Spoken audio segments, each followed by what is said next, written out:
एक बार एक शिकारी जंगल में घूम रहा था शिकार करने के लिए, बहुत बड़ा शिकारी। घूमते घूमते जब गया तो देखा एक गुफा के सामने से निकला तो देखता हुआ जाता था कहीं कोई शिकार मिल जाए। गुफा में जैसे उसने झांक करके देखा तो कोई हिरन आदि तो नहीं दिखा। एक महात्मा बैठे थे, बड़ी बड़ी जटाएं उनकी, और महात्मा नेत्र बंद करके बैठ के ध्यान कर रहे थे। तुरंत अपना घोड़ा रोका और बोला कि मेरी माँ मुझसे कहती थी कि हम शिकारी हैं, हम वन में रहते हैं, हम मांस खाते हैं, लेकिन कभी भी कोई संत मिले, गुरु मिले, उससे प्रणाम जरूर करना, उससे आशीर्वाद जरूर लेना। दौड़ करके गया, महाराज जी प्रणाम, आपको वंदन करता हूं, आप इस जंगल में भजन कर रहे हैं, मैं इस जंगल का शिकारी हूं, मैं यहीं रहता हूं। महाराज जी ने नेत्र खोले, अच्छा बेटा खुश रहो। बोले अब मैं और तो कुछ आपकी सेवा नहीं कर सकता, मुझे बस ये बताइए कुछ पाएंगे, कुछ भोजन करेंगे, आप कुछ खाएंगे? नहीं नहीं बेटा, हम सब आनंद मंगल हैं, फलाहार करते हैं, फल खाते हैं, फल खा करके जीते हैं, और कभी 5-6 दिन में एक बार फल खा लेते हैं। फल खाते हैं, फल कोई खाने की चीज है? आप कहें तो मैं बढ़िया एक हिरण लेकर के आऊं, आप भोग लगाना, मुझे भी दे देना। अब संत बेचारे अब क्या बोले उसको। देखिए सत्संग का प्रभाव कैसा होता है। संत थोड़े मुस्कुराए। अब उसको ये तो नहीं कहा कि बेटा हम लोग मांसाहार आदि नहीं करते, उसको क्या बोले, तुम जो हिरण पाते हो ना वो तो सामान्य है, मैं तो एक बहुत ऊंचे हिरण की खोज में बैठा हूं, जब तक वो नहीं मिलेगा तब तक आहार ग्रहण नहीं करूंगा। अरे महाराज आप नहीं जानते, ये इतने कोस का जंगल, उसका सबसे बड़ा शिकारी हूं मैं, यहां कोई हिरण मुझसे भाग के नहीं जा सकता, शेर के चंगुल से बच जाएगा, मुझसे नहीं बच सकता। आप बताइए कैसा हिरण चाहिए आपको? महाराज जी बोले रहने दो, तुम ला नहीं पाओगे उसको। बोले नहीं नहीं बताइए। तो बोले लिखो कैसा हिरण है। कस्तूरी तिलकम ललाट पटले वक्षस्थले कौस्तुभम नासाग्रे वरमुक्तिकंतर तले वेणु करे कंकणम सर्वांगे हरिचंदनम सुललितम कंठे च मुक्तावली गोपस्त्री परिवेष्टितो विजयते गोपाल चूड़ामणि। बोले जिस हिरण की आश में मैं भूखा बैठा हूं वो हिरण कस्तूरी का तिलक लगाता है। शिकारी बोला कस्तूरी तिलक लगाता है हिरण? मैंने ये तो सुना कि कस्तूरी उसके नाभि में होता है, पर उसका चंदन बना करके अपने माथे से लगा के घूमता है, ये हिरण तो पहली बार देखा सुना। बोला हाँ वो कस्तूरी का तिलक लगाता है। कानों में नासिका में मोती पहनता है। अच्छा मोती पहन करके घूमता है हमारी तरह? बोला हाँ। और इस हिरण की विशेषता क्या है? बोले पीतांबरी पहनता है, निर्वस्त्र नहीं घूमता है, पीतांबरी धारण करता है, धोती पहनता है, और सबसे बड़ी विशेषता अधर पर वेणु रख करके अपने कर कमलों से बजाता है। शिकारी बोला जीवन निकल गया, ऐसा हिरण तो नहीं देखा मैंने। बोले इसीलिए तो इस वाले हिरण को हम पाना चाहते हैं, उसी के लिए बैठे हैं यहां पर। महाराज मैं आपको वचन दे करके जा रहा हूं, वो इसी वन में है ना, आप बस इतना बताओ। बोला हाँ वो सब जगह है, वो यहां पर भी है। मैं आपको वचन देता हूं जब तक ये हिरण नहीं मिलेगा मैं भी भूखा रहूंगा, मैं भी शिकार नहीं करूंगा, इसी हिरण को पकड़ के लाऊंगा, तब तो आप स्वीकार करेंगे ना, उसको पाएंगे, फिर मुझे भी दे देना। बोला हाँ फिर पाएंगे, हम लेके आओ। अब महाराज जी ने तो ऐसे टरका दिया, लेकिन एक क्षण का वो सत्संग किया गया। अब वो तो शिकारी सीधा था, उसको ज्यादा हम आप चतुर जैसे लोग थोड़े ही हैं, हम तो बहुत चतुर हैं। हमारे सामने कोई महात्मा ऐसे बोलते तो हम तो तुम हिरण थोड़ी है, ये तो भगवान की बात कर रहे हो आप, हम तो 2 मिनट में बोल देते। लेकिन बेचारा सीधा बोला ठीक है मैं अभी जाता हूँ। निकल गया, दिन रात पहाड़ों में, नदियों में, तालाबों में, पोखरों में, सघन वन में जाता है और केवल ढूंढ रहा है तिलक लगा करके वंशी बजाने वाला, पीतांबरी पहनने वाला हिरण मुझे मिले। 1 दिन, 2 दिन, 3 दिन, 5 दिन बीत गए। भूख के कारण व्याकुल होने लगा, मुख सूखने लगा। अब तो बस सामने से हिरण निकलते हैं तो उसको इच्छा तो बहुत होती कुछ खा लूं, लेकिन सोचता है मेरे गुरुजी भूखे हैं, मैं कैसे पाऊं, जब तक वो हिरण नहीं मिलेगा तब तक नहीं जाऊंगा। 7 दिन बीत गए, प्राण जब निकलने को होने लगे, आंखें खुलनी बंद हो गई। अब स्थिति अपने वश में नहीं थी। ठाकुर जी उसके भाव पर रीझ गए, बोले बताओ हमको ढूंढ रहा है, भूख प्यास से व्याकुल होकर के हमको ढूंढ रहा है, हिरण के रूप में ढूंढ रहा है। इतने में ही मोर मुकुट धारण किए, कानों में सुंदर मोती धारण किए हैं, नाक में सुंदर मोती पहने हैं, पीतांबरी पहने हैं, ललित गति विलास वल्गुहास, टेढ़ी मेढ़ी चाल चलते हुए सघन वन से वेणु का नाद करते हुए कस्तूरी की सुंदर सुगंध आने लगी, चंदन की सुगंध आने लगी।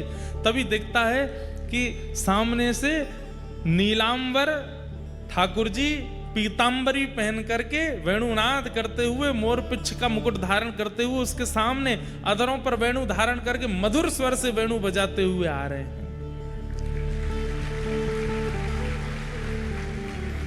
गुरुजी ने जितना बताया था सब देख रहा है। कस्तूरी की सुगंध आ रही है, नाक में मोती पहना है, कानों में कुंडल पहने हैं, पीतांबरी पहन रखी है, नील कांति नील वरण है, और ये हिरण तो नहीं है पर नेत्र तो मृग जैसे ही है, मृगनयन है। संभवतः यही वो हिरण होगा, श्रृंगार करके हमारी जैसा, मानवों जैसा लग रहा है। तुरंत प्रसन्न हो गया, वो मिल गया हिरण। अब क्या करूं, कैसे पकड़ूं? तो जैसे हिरण को पकड़ता है चुपके से, वैसे ही ठाकुर जी के पीछे धीमे धीमे चल रहा है, और हिरण पकड़ने वाला जाला हाथ में लेकर के चल रहा है। ठाकुर जी मधुर मधुर स्वर से वेणु बजाते हुए गजगामिनी चाल से आगे चल रहे हैं, पीछे पीछे वो शिकारी चल रहा है। जैसे ही देखा मौका है, तुरंत जाला फेंका, ठाकुर जी को उसमें बंदी बनाया, पकड़ लिया पकड़ लिया पकड़ लिया, आ गया मेरे चंगुल में।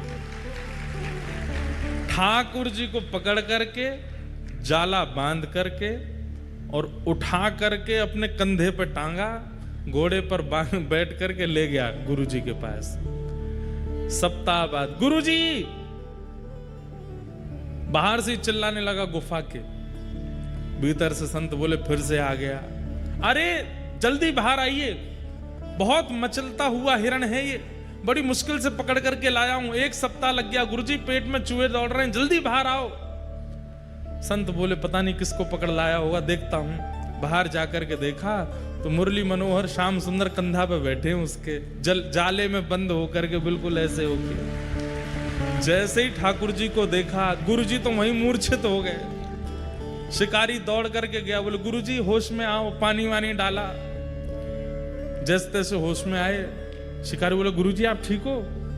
बोले मैं ठीक हूं बेटा। वो कहाँ है हिरण? बांध रखा है मैंने पेड़ से, भाग जाएगा, जल्दी करो, अग्नि चेताओ, भोग लगाओ आप, फिर मैं भी पाऊंगा। अरे पगले खोल इनको। खोलूंगा नहीं, 1 हफ्ता बाद मिला है। गुरुजी के नेत्र सजल हो गए, तुरंत कहा, बोले प्रणाम करो, साक्षात परमात्मा है, ये ईश्वर हैं, यही वो हिरण्यगर्भ हैं जिनकी इच्छा में रखता हूं। शिकारी तो प्रसन्न हो गया, दंडवत प्रणाम किया। ठाकुर जी ने उसको भी आशीष दिया, गुरु जी को भी आशीष दिया।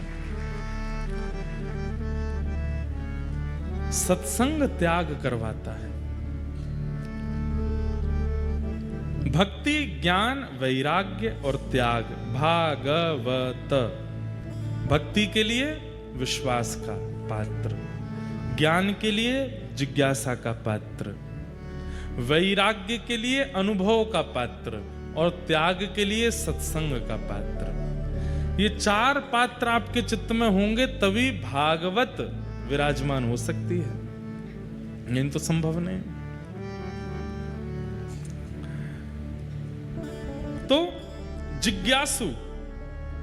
जिज्ञासु के चित्त में ज्ञान विराजता है। 88,000 सौनिकादि ऋषियों ने 6 प्रश्न किए। किम श्रेय शास्त्र सारः स्वावतार प्रयोजनम, किम कर्म के अवतारश्च धर्मः कम शरणं गतः।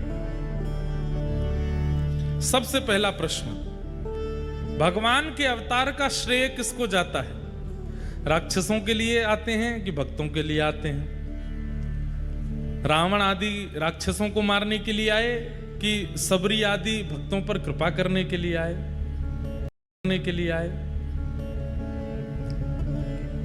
पहला प्रश्न, भगवान के अवतार का श्रेय किसको जाता है? दूसरा, शास्त्रों का सार क्या है?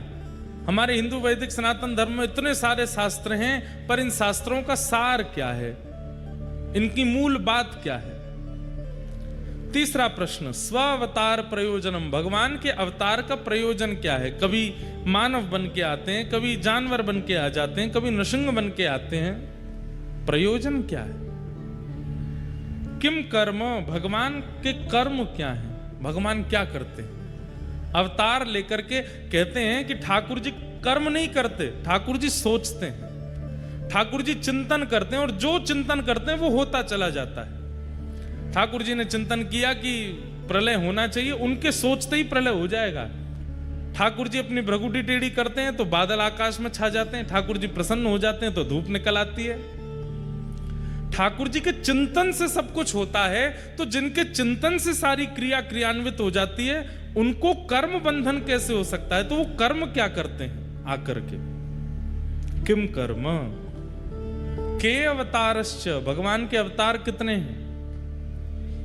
10 हैं, 24 हैं, कितने हैं?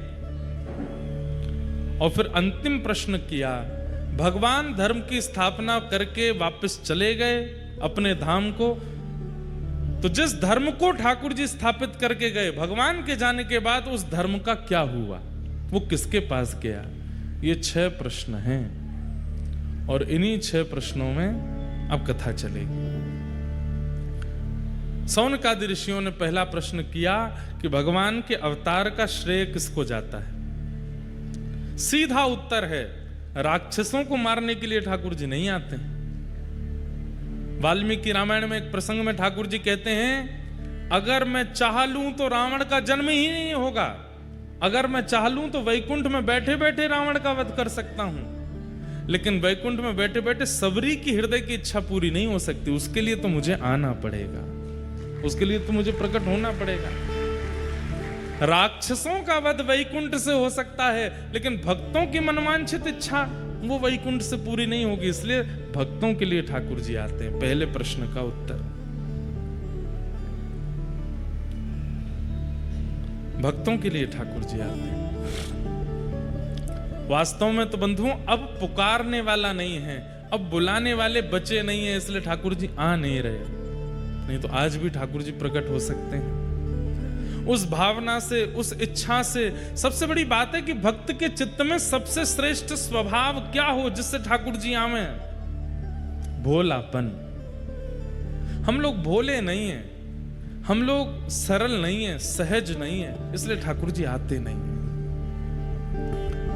सरलता ठाकुर जी को सबसे प्रिय है। जितने सहज, जितने सरल, जितने, मैं कथाओं में कहा करता हूं, जितने चतुर बनोगे संसार को उतने अच्छे लगोगे, और जितने सरल बनोगे ठाकुर जी को उतने बढ़िया लगोगे। जितने चतुर बनोगे, क्या आता है आपको? बोले सर्वगुण संपन्न है, चाय बनवा लो, पकौड़े तलवा लो, कचौड़ियां बनवा लो, गाड़ी चलवा लो, कपड़े धुलवा लो, पढ़ाई करवा लो, दूसरों को पढ़वा लो, नाच करवा लो, गाने गवा लो, किसी भी काम में पीछे नहीं है। ऐसे लोग संसार को बहुत प्रिय होते हैं। लेकिन एक गुण है अंदर, पर वो एक गुण भी केवल ठाकुर जी के लिए, तो ठाकुर जी को बहुत प्रिय है, ठाकुर जी को अति प्रिय है। सीधी बात, जो सरल है, सहज है, सीधा है, ठाकुर जी को बहुत अच्छा लगता है। हम तो यही कहते हैं कि नित्य ठाकुर जी से प्रार्थना करो, बाकी सब तो आप स्वयं कर सकते हो। अपने कर्म बंधन से अपने कर्म बंधन खोल सकते हो, अपने कर्मों से सब कुछ निर्माण कर सकते हो। ठाकुर जी से प्रार्थना करो कि हे नाथ, मुझे तो आप सीधा बना दो, सरल बना दो, सहज बना दो। मैं बहुत चतुर हो गया हूँ, बहुत चतुराई मेरे चित्त में आ गई है। ये खाली मन बैठा बैठा कुछ ना कुछ सोचता ही रहता है। ये मन बड़ा चंचल है, कैसे तेरा भजन करूं। ये मन बड़ा चंचल चंचल है, कैसे तेरा भजन करूं। जितना इसे समझाऊं, जितना इसे समझाऊं, उतना ही मचल जाए राधे तेरे चरणों की। गर धूल